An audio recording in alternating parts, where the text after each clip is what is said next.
This is the Wednesday Lycoming football show, and we've been fortunate enough to see a new SID in Jonathan Holtz. Which way do you like it? I go by John usually. Okay. That's fine.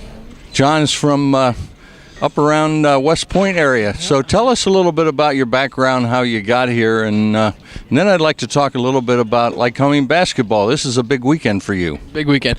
Actually, I'm from up near Rochester originally, and then I went to school in Mansfield, right up 15 here.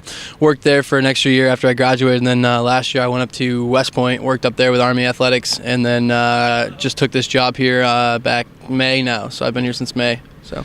Tell me what happens when you get here prior to a football start. A lot of work when you showed up?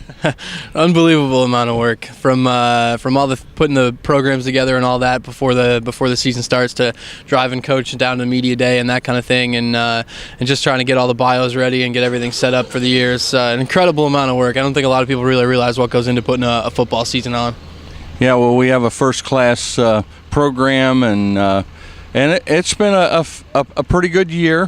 First season under Mike Clark. How is it going for you in the press box and stuff like that? It's going pretty well. We tried to make a lot of changes from the past, the way things have been done here, and I think things are moving in the right direction. I'm pretty pleased with how the press box operation has gone during football, and I think we'll have the same kind of deal during basketball this year, so it should be good. Excuse the truck moving out. I guess the landscapers don't worry about us. I don't think so. Not only do you have football going during the season, what other sports were going during the fall season for you? Fall was pretty busy. We have it's our busiest season. We have 6 sports during the fall. We've got football, then we've got both men and women's soccer, then we have men's and women's cross country, and we have women's tennis as well. So it's a pretty busy season. There's a lot going on. Soccer's most of the sports all play on Saturdays, so Saturday nights are pretty busy nights for me. I know I get some email from you late. You try to get the football press out and everything else as soon as you can, but you can only work on one thing at a time. This weekend, though, is especially busy, isn't it, for you? This weekend's not going to be a lot of fun for me. We've got our basketball tournament, starts at 6 o'clock on Saturday, so I'm going to hightail out of here as soon as I get done with the football game. I might not even finish everything I need to do up here first, and I've got to get right to the gym and get set up for the basketball games that start at 6 o'clock and 8 o'clock. I probably won't even get to start writing anything until 10 or 10:15 when I get back to the office, so it'll be a long night on Saturday this week. Tell us a little bit about the basketball team, the men's in particular. They have a new coach this year, I believe, and who are they playing in the tournament? There's 4 teams coming into the tournament. It's going to be Scranton, Hood College out of Maryland is going to be here, and Penn State Hazleton will be here. So we'll play Hazleton in the opener at 8 p.m. Saturday. Scranton and Hood will play at 6 p.m. Then the winners will play in the championship at 4 o'clock on Sunday, and the losers will play in a consolation at 2.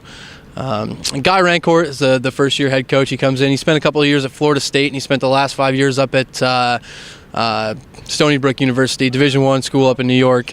So he brings a lot of experience, a lot of energy. He's a younger coach. I think he'll be a pretty similar coach to the way Don Frade was. Is he a local guy, or really born out of the area? No, he was born in Queens, actually. He's a Queens guy, and so that's why he spent some time up there. He actually had a D3 coaching job at John Jay College up there in the Metro League up there, and he did really well there. And then he left there and went on to the Division I. Decided Division III's the place for him. He wanted to come back to Division III, so it should be exciting to watch him play this year. They scrimmaged Lock Haven last week and beat them pretty handily, beat a Division II program pretty handily, and bringing back 3 of our top 5 scorers last year and 6 or 7 solid performers from last year, and a pretty good incoming class too. So it should be pretty fun to watch this year. And along with that, you have the girls basketball program, or I guess the ladies would be a better term for that.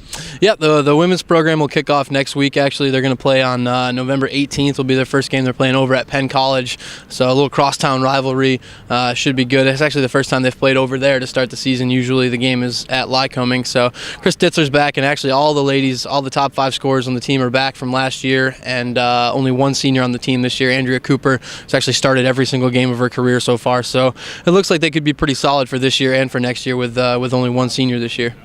Okay, Now, once the basketball season's over, and you have wrestling thrown in there too, don't you? Wrestling and swimming during the winter. So wrestling and swimming, and then the 2 basketballs. So it's actually the lightest season, if you want to be technical. Between that and the spring are much lighter than the fall, as heavy as it sounds. When do you get a break, John? There are really no breaks for sports information. The summer's all right. The summer you get to go back to more working, almost normal office hours, kind of a 40 to 50 hour week kind of thing. And I get to play a little bit of golf in the summer and have a weekend or two for myself in the summer. But summer's same kind of thing. There's a lot of updating record books and getting ready for the fall to come back around. But from the middle of August all the way through the middle of May, there's pretty much no time off. I haven't had a day off in probably September 1st, I guess, would be the last day off I had. So I know you're not married, and you probably would be tough finding a girlfriend at this schedule. I do have a girlfriend right now, but the family life would be pretty difficult with this schedule. It's one of the downfalls of the sports information profession. The problem is that a lot of smaller schools like this is that there's just not enough help. I mean, it's a one-man show for me and for just about everybody else in our conference, and trying to handle everything for 17 sports with one person is tough to do. It takes a lot of time.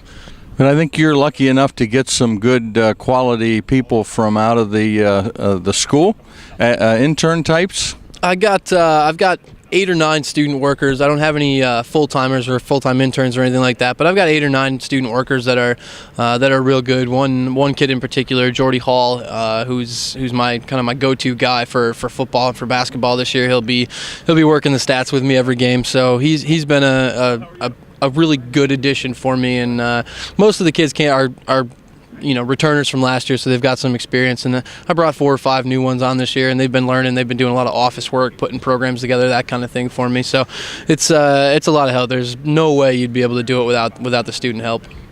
Well, thanks a lot for everything you've done for Williamsport Online and the football program, and it's been a fun year, and hopefully we can win this weekend, and I guess we need an Albright loss to win the MAC, huh? I hope we can get it done this weekend. We need to win, and then we need Albright to lose against Delaware Valley. That game is in Delaware Valley. If that happens, we'll be tri-champions with Del Valley and Albright, and we would get the automatic qualifier by way of beating both of those 2 teams. So that's the only scenario that we can get in with. So.